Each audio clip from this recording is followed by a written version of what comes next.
So we are live from Facebook headquarters with the original newsfeed team here, or some of it. And we're here to celebrate the 10th anniversary of newsfeed. And, you know, in the history of Facebook, newsfeed is probably, or the launch of newsfeed is one of my favorite stories. I mean, how we kind of invented it and launched it and the whole backlash around that. And, you know, we just thought it would be fun to bring this group together and hang out. You know, some of these folks here are now, you know, 10 years later, some of the people who are running Facebook with me, right? So Boz, KX, Chris are still here. Rooch, unfortunately, we lost along the way, but was able to make it back for today. So Thank you for having me back. Well, you're welcome to come by anytime. Another person I want to give a shout out to is Julie Zhu, who was on the early team that built Newsfeed, and we wanted to have her here today, but she actually just had a baby, and who we have right here. We have a photo. Little Lock Zoo. Congratulations, Julie and Mike. Beautiful baby boy. We found out about this in Newsfeed. How apropos. Although we knew he was coming. Yeah. To be fair, they didn't find out. We found out Newsfeed, not them. They knew. That's right. Yeah, that's right. All right. So I just thought it would be fun to tell stories from the original creation of the product, how we came up with it, and of course the pretty crazy time right after that. So I don't know. You want to dive in to how we came up with this? Do you remember the site before Newsfeed and how hilarious it was? You know, we had people coming back every day to use a site that literally, when you got there, thefacebook.com, you show up, you're excited. We literally showed you nothing of any value. Like the homepage was like a giant finger with how many pokes you had. Not the actual pokes, just like the number of pokes. Like a giant envelope with like the number of messages you had. And you had to like literally go profile to profile and like try to remember what had changed since you were last there. Like that was what we had before, and that was somehow wildly popular.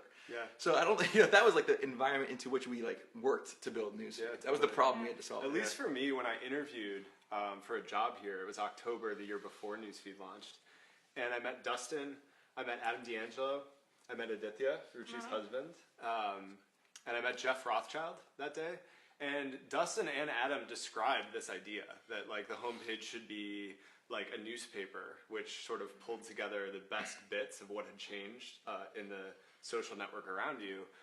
And no real idea on how to build it or what the design would be, but it was cool for me that like that was in the company, that idea was in the company before any of us arrived. I know, Mark, you had a notebook where you had written in detail like what a bunch of the stories could look like, and like you had clearly thought it through in a pen and paper.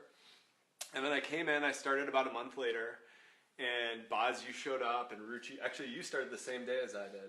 We started and the together three of on us the were same just day. like jammed together at this pod, and it was like, you three are supposed to build this thing. Yeah. Listening to some James Brown. Yeah, Yeah. which Ruchi appreciated. She's like, who is this guy you keep playing all the time? And it was like, but you didn't like James Brown, No, right? I like James Brown. Oh, I didn't thank like God. Johnny Cash. Oh, Johnny Cash. Yeah. Anytime I put Johnny Cash on, turn it off immediately. But that was the pod that every day we came in and worked at for the better part of a year. It was about 9 months. Up until the most inglorious launch moment in history. Yeah. So before we get to that, I think it's, you know, for people who use Facebook today, I think it's pretty hard to even remember back, unless you were in the first 2 years, what Boz is talking about. That, you know, for the first couple of years of Facebook, the first 10 million people who were using the product, there was no feed, right? So literally the way that people used it was you'd come to Facebook and you'd just browse around. You'd look up friends and see what had changed on their profile, what interests had changed, or you know who'd written on their wall, or different things like that. And literally you just browsed around and you clicked on people's profiles. And if you wanted to share something with the world, you put it on your profile, but there's no real guarantee that anyone was going to see it, right? I mean, maybe your friends or your closest friends or some people who happen to go to your profile would see it, but most people wouldn't. This is this really big change that I think now we kind of take for granted in the product, because you know you have this ability to post a photo or post something about your life and have it go out to all your friends at once. And at the time, nothing like that really existed, right, in the world. And you know, there were different products that were like feeds, but there was no real major social feed like this. And it's I think it's not only really changed the way that people think about and use Facebook today, but in a lot of ways it's changed the whole industry, right? Because if you look at, you know, fast forward 10 years, it ended up being kind of such a basic idea in terms of how people wanted to share and stay in touch with people on social products that now, there are a lot of different social apps today, and basically every major social app has its own equivalent of newsfeed. And that came from the original work that this team did in proving that this was going to be a good thing. Now along the way, when we rolled this out, we thought it was going to be this, we internally, we loved it, right? It seemed like a pretty clear thing internally that this was going to be a good thing because, people were just going around clicking on different profiles, and it's like, all right, wouldn't it be awesome if you could just take the updates and put them on the home screen, just pretty blank back then, as Boz was saying. If you could just say, here are all the changes that had happened, that would make it a lot better. And we launched it, and we were expecting people to be just really excited, right? That we made this whole flow and how you use Facebook a lot easier now than it was before. And There's a visual aid. Look how happy we are. Feedback coming. This was art. This was the This is a good comparison. This is us before we read any user feedback. Look how happy we all are. That's the user feedback coming in. Mark's the one still. It's starting to get sour. This is literally us watching the first feedback coming in. This and then is the first after this, set of there's logs, Ruchi right there. and that's my That's computer. Richard. That's back in Aaron the day. Satig, the first designer at Facebook. Right. huge reminder. This is Matt Megan Gale, Marks. the lead designer on Newsfeed. I think he was an intern at the time. That's right. And then For most of the next there's 6 no years. pictures after this one Megan because then we had Marks, to go to work. We're running recruiting. Recruiting. Yeah. Yeah. So we're sitting around. That's my computer at my desk, and we Actually, were I think that's my computer. all right. But you both had PCs. Look, it's fine. And so we're sitting around and waiting for the first feedback to come in, and we were so excited. And You can see in their faces. They're thinking it's going to be good news. it was not good news. Yeah, it was really bad. It was a crazy launch because we launched Newsfeed in the dead of the night. It was around midnight, and then Boz has this crazy visual of us popping bottles of champagne and celebrating. Yep. And then we all Which you should never do before the feedback comes. No, it turns out that was one of the critical mistakes that we made. Because then you were drunk when the feedback came in. Exactly. That's And then really we bad went- news. It's like post-mortem. Yeah. we went home champagne. after many nights of all-nighters, hoping to come back the next day and being really invigorated. But then we wake up to these crazy groups with hundreds of thousands of people talking about how they hated Newsfeed. Yeah. There were newspaper reporters and students camped outside the office. We had to sneak out of the back door Yes, we did. if we ever needed to leave. Paul left us to go on vacation that morning. Starting a long tradition, actually, of people launching things and then immediately going on vacation. It's like, this is like after this, I was gone. I was in Seattle for Kevin Systrom just did that for Instagram stories. I'm telling you. When you do that, that's like a good sign for a Try to- product that's gonna do well. And then Chris and I was sitting in the office going, holy moly. Is that what you said? Holy moly! No, I was Holy that's moly. the mild version. This is where KX, so this is what I love about KX doing this picture. So KX, we talked this earlier, has all his black hair here. That lasted for about 3 weeks. Yeah, I into know. Facebook. By the end, it was like this. That happened I'm gonna fast. make him all white. It's my third week on the job. But Yeah, totally. so I was like, you got this. You guys on vacation. I'm on vacation, and then there's this big backlash, and KX has to step in and clean up for it. It was a really crazy time, especially when about 10% of the user base threatened to leave Facebook or boycott Facebook. And there was all this conversation going on about how we should shut down Newsfeed after 9 months of working on it. Yeah. And being so excited about it. But then there was also this crazy realization as we were looking at the feedback and watching the logs that it was actually working. Yeah. People were twice as engaged. They were sharing a lot more about themselves. Yeah. These really large groups were forming, which was cool. Yeah, so if you looked at the number one group was called, I think, I hate this thing, turn it off, or something like I that. hate the Newsfeed. news I feed. hate the newsfeed. But the number 2 and like the number 4 group were both humanitarian causes. One was for Darfur, raising awareness about Darfur, which was a big humanitarian Right. crisis in 2006. And one of the other big ones was raising awareness about breast cancer. It was like Yes. a Susan Komen's group. Exactly. And it was one of those moments where you're like, humanity, yes. Yeah. It is good. Yeah, That totally. like after the product feedback, like there was swell. They had over 1 million people in these groups. There were only 10 million people on Facebook, which was like, yes, this is going to be an awesome platform for the sort of diffusion of like raising awareness about a thing and then bringing a group of people together around And groups that size were unthinkable before Newsfeed. Yeah. Like that, in a lot of ways, the I Hate Newsfeed group ironically served to prove that it was working. Like And people could. The prior biggest group was I Just Stepped on a Crunchy. I will go out of my way to step on That was the biggest group. Yeah. By the way, I will go out of my way. I was a member. It was ahead slightly of one of my second favorite groups, Linkin Park Knows How I Feel. Simon, one of those two things changed. changed. The high school kid, like angsty high school kid, slamming his head against a locker. Yeah. Should we take a couple of questions? What do you guys think? We should do Yeah, some. let's I have some questions from the thread here. All right, Boz. So it's 10 years now. What are you expecting for the future of Newsfeed? I mean, maybe direct this towards Chris and KX, who have a lot more to say about it than I do these days. Yeah. I think one thing that we've been working a lot on is just how much video is becoming what you do when you're using your feed, both sharing to it and watching it. 360, we're really excited about the experience. I was just over at Monterey Bay Aquarium. We took our 2-year-old there for the week. And you're starting to get into these moments where you can do like a panoramic photo and then upload it to Facebook and then let the viewer use their phone to explore around. So it's a combination of like super visual experiences and then lots of video. Live, like what we're doing right now, is completely exploding. Lots of new features we're adding there, and also with autoplay. If you think about 10 years ago, your feed was just a wall of words. And more of what you're doing when you use it right now is just being close to the people you're with by hearing and seeing and having the motion and the sense that you're with them. So I would say that's by far the biggest trend and undercurrent that we're paying attention to. All right. Yeah. From that, sorry, I'm gonna try to say the name. That last question was Abwadon Wasiu. Sorry, I should say the names of people asking questions. Nice. Rose Wade asks, "I like the newsfeed, but I'm not sure how it works sometimes. Can you explain to me why posts show up in the order that they do?" All right, KX, you want this one? Oh man. So before KX takes this one, I just... One of my favorite early KX stories at Facebook was, so we did our computer science problem sets together at Harvard. We actually took a class that Boz was the teaching fellow for.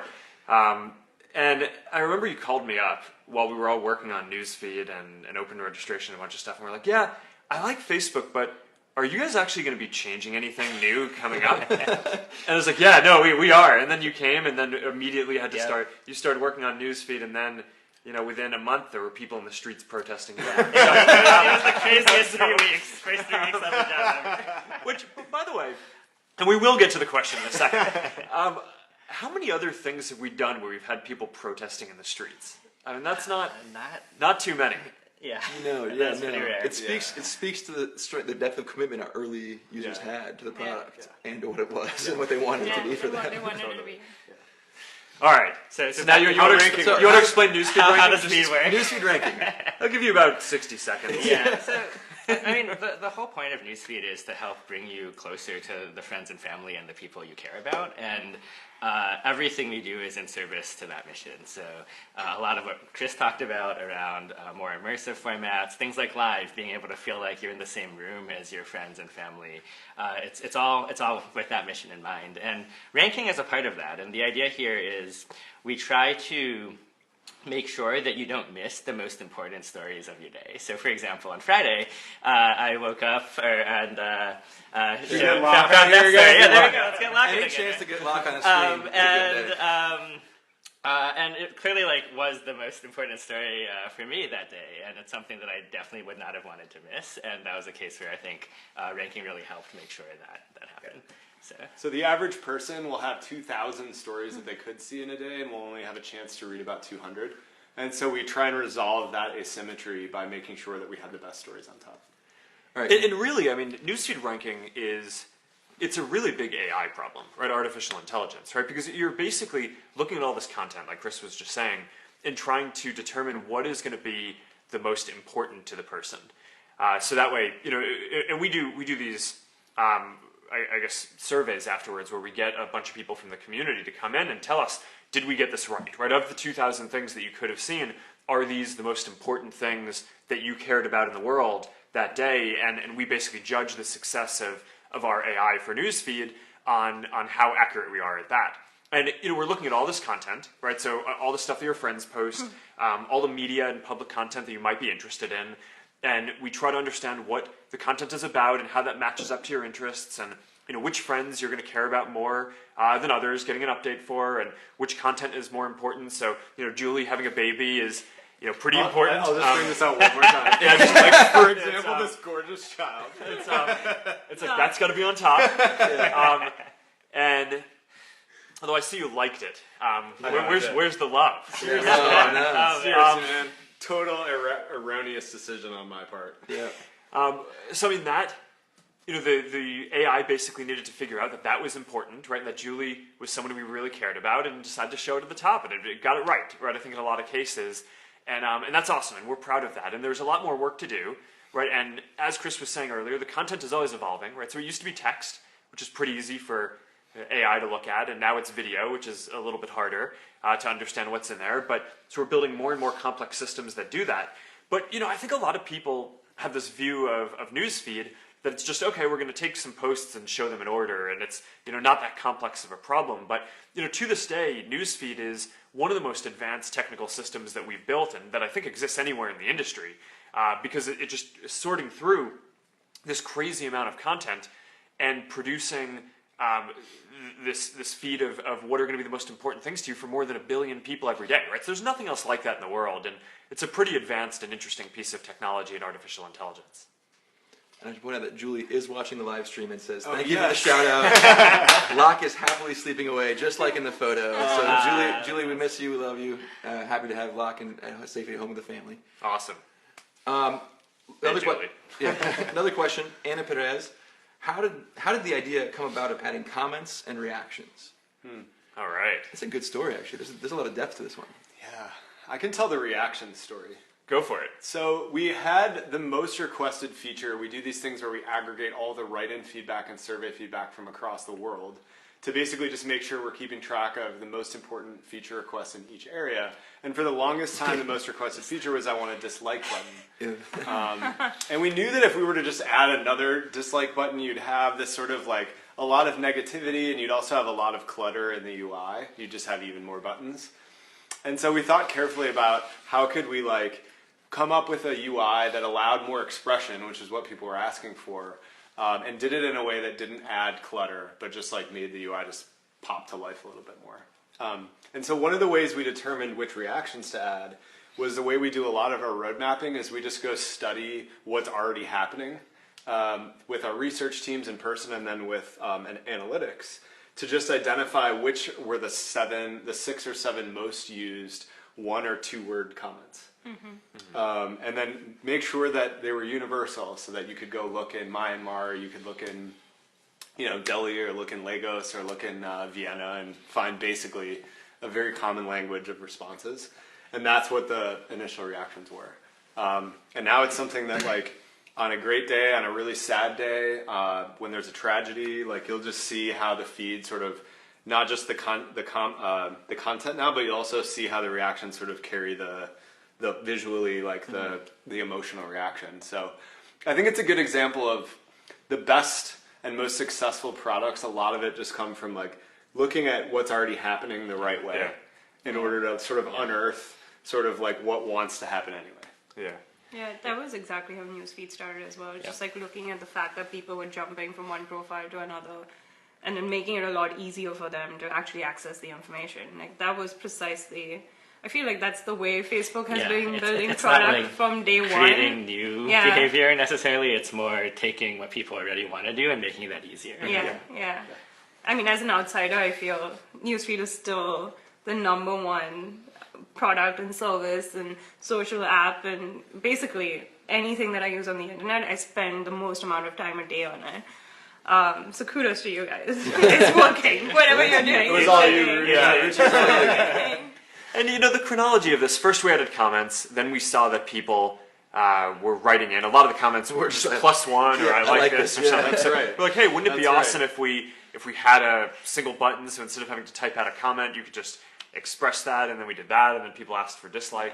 But one of the funny things that I think from Facebook's early evolution, you guys probably remember this, we didn't have comments on everything. So I think we started with comments on was it status or photos? Status updates. And then we're like, oh, comments, we should have this on everything. And it seems so obvious, right, that you would want to be able to have conversations on anything. But there were all these rules that were different around photos that had tags, right? So if I take a photo and Boz is in it, then like who can comment? Is it my friends or your friends or both of our friends, even if it's just my post? And there was all this work that had to get done over time. And it led to the system where, at least for Newsfeed, for the longest time internally, we just felt like it was very inconsistent and kind of broken, right? And there was all this stuff that we need to do, and I think that's like a part of our culture that I really respect and appreciate is that, and I'm proud of, is that we kind of always see what needs to happen.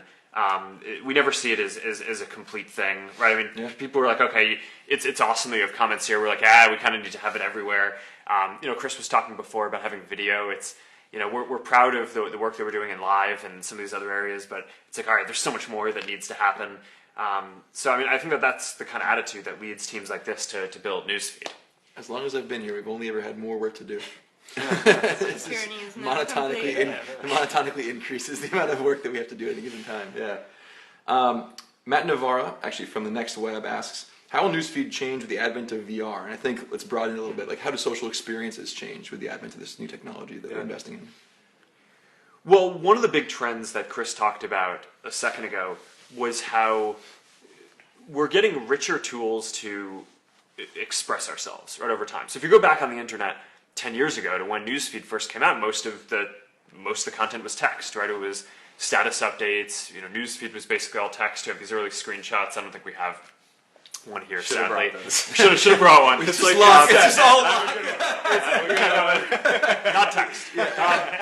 But so it used to be text. 10 years ago, that would have just been Julie had a baby. And now you have the photo, right? So over the last 5 to 10 years, especially as we've all gotten mobile phones where we can all take photos wherever we go, more and more of the content has gotten visual. And now what we're seeing is that as the cell phone networks get faster, you can have a good experience around video, right? It used to be, 5 years ago, you wanted to watch a video, it would buffer for 30 seconds or a minute and just be a terrible experience. It would take an hour to upload a 2-minute video. So now that's getting better. So you're starting to get more and more of the experience as video. And the thing about technology is it doesn't end, right? I mean, there's always another platform and another frontier and another way to express yourself more richly going forward. And that's what we're excited about VR doing, right? So you get some of these new tools like 360 photos and videos where now you're not just taking a photo or a video in a single frame, but you're capturing what's going on around an entire scene. And that's closer to how we actually experience the world, right? So I think you're going to get that. People are going to wear headsets. They're actually going to be able to experience it that way, right? And feel like they're actually there.